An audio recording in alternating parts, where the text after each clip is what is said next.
अभी 2 माह पहले हमने संविधान को अपनाने की 75वीं वर्षगांठ मनाए हैं और कुछ दिन पहले ही भारतीय गणतंत्र ने 75 वर्षों की यात्रा भी पूरी की है।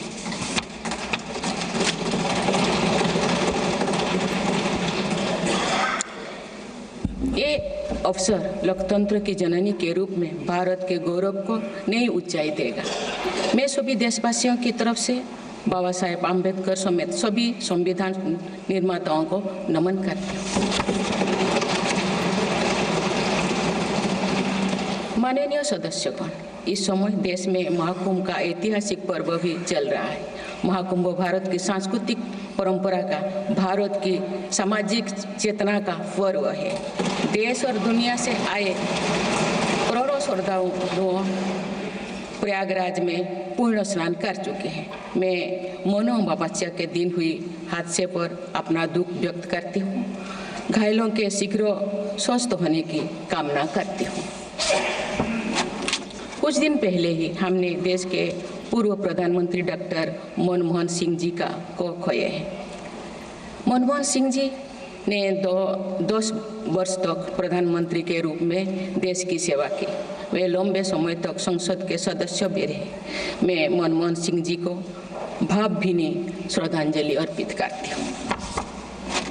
माननीय सदस्यगण, भारत की विकास यात्रा की इस अमृतकाल को आज मेरी सरकार अभूतपूर्व उपलब्धियों के माध्यम से नई ऊर्जा दे रही है। तीसरे कार्यकाल में 3 गुना तेज गति से काम हो रहा है। आज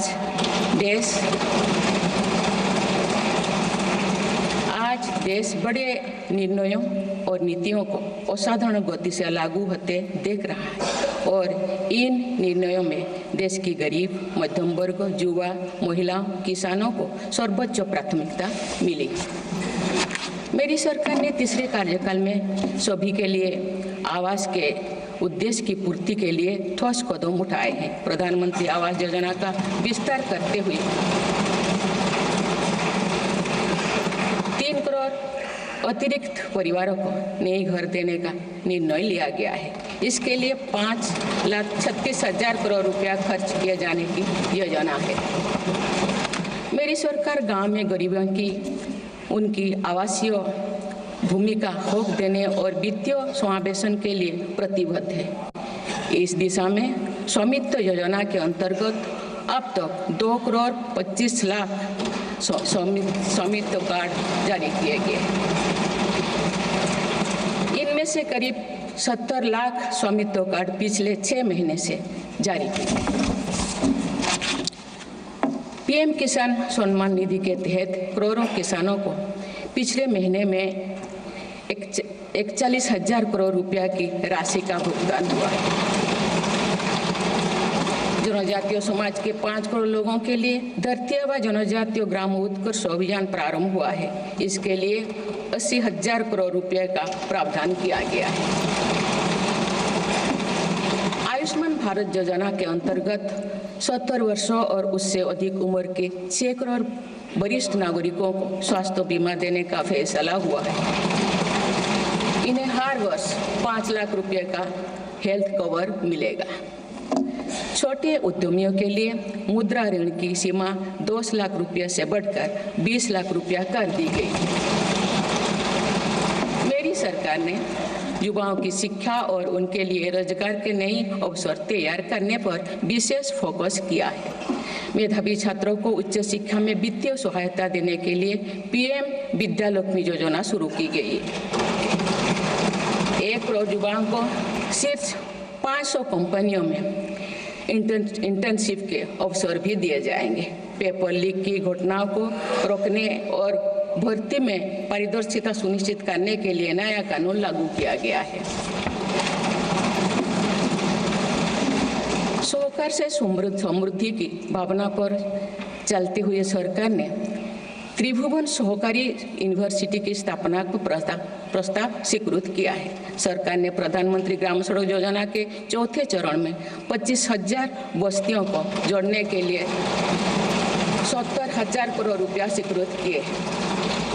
आज जब हमारा देश अटल जी की जन्म शताब्दी का वर्ष मना रहा है, तो प्रधानमंत्री ग्राम सड़क योजना उनके विजन का पर्याय बनी हुई है।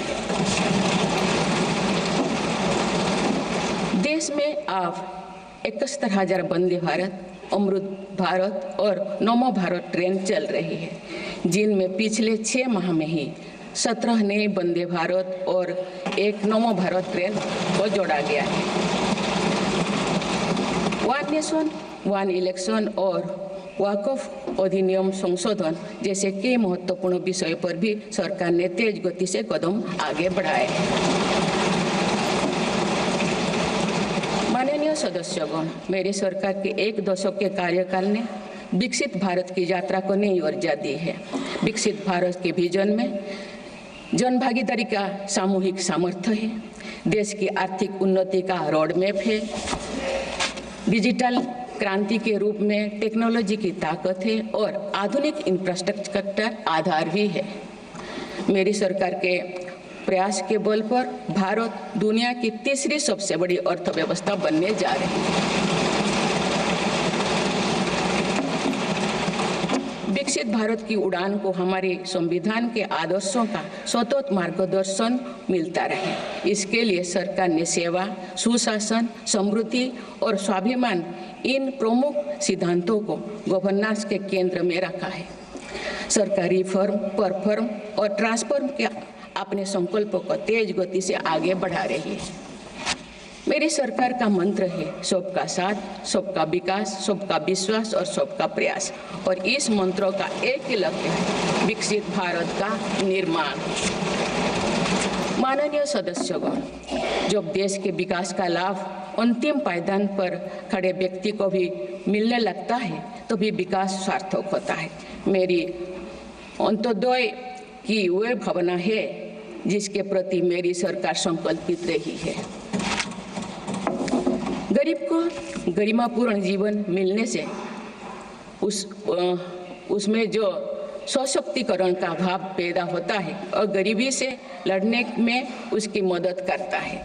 स्वच्छ भारत अभियान के तहत बने 12 करोड़ शौचालय, प्रधानमंत्री उज्ज्वला योजना के तहत निःशुल्क दिए गए 10 करोड़ गैस कनेक्शन, 80 करोड़ जरूरतमंदों का राशन, सौभाग्य योजना, जल जीवन मिशन जैसे अनेक योजनाओं में गरीब को ये भरोसा दिया गया है कि वे सम्मान के साथ जी सकते हैं। ऐसे ही प्रयासों की वजह से देश के 25 करोड़ लोग गरीबों को परास्त करके आज अपने जीवन में आगे बढ़ रहे हैं। इन्होंने न्यू मिडिल क्लास का एक ऐसा समूह तैयार किया है जो भारत की ग्रोथ को नई ऊर्जा से भर रहा है। माननीय सदस्यगण, भारत जैसे देश की आर्थिक उन्नति मध्यम वर्ग, मिडिल क्लास की आकांक्षाओं और उनकी पूर्ति से परिभाषित होती है। मध्यम वर्ग जितने बड़े सपने देखेगा, देश उतने ही ऊंचा उड़ान भरेगा।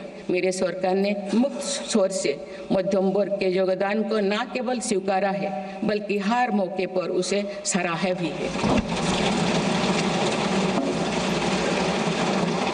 सरकारी कर्मचारी भी मिडिल क्लास के अहम प्रतिनिधि है। हाल ही में मेरी सरकार ने सरकारी कर्मचारियों के कल्याण के लिए 8वें वेतन आयोग के गठन का निर्णय लिया है। ये निर्णय आने वाले वर्षों में सरकारी कर्मचारियों के वेतन में बड़ी वृद्धि का आधार बनेगा। केंद्र सरकार के लाखों कर्मचारियों का यूनिफाइड पेंशन स्कीम के तहत 50% सुनिश्चित पेंशन देने का निर्णय भी लिया गया है, जिसका व्यापक स्वागत हुआ है। मध्यम वर्ग का अपने घर का सपना पूरा करने के लिए भी मेरी सरकार प्रतिबद्ध है। रेरा जैसे कानून बनाकर मध्यम वर्ग के सपने को सुरक्षा दी गई है। घर के लिए लोन पर सब्सिडी दी जा रही है। उड़ान योजना ने लगभग 1.5 करोड़ लोगों का हवाई जहाज में उड़ने का सपना पूरा किया गया है।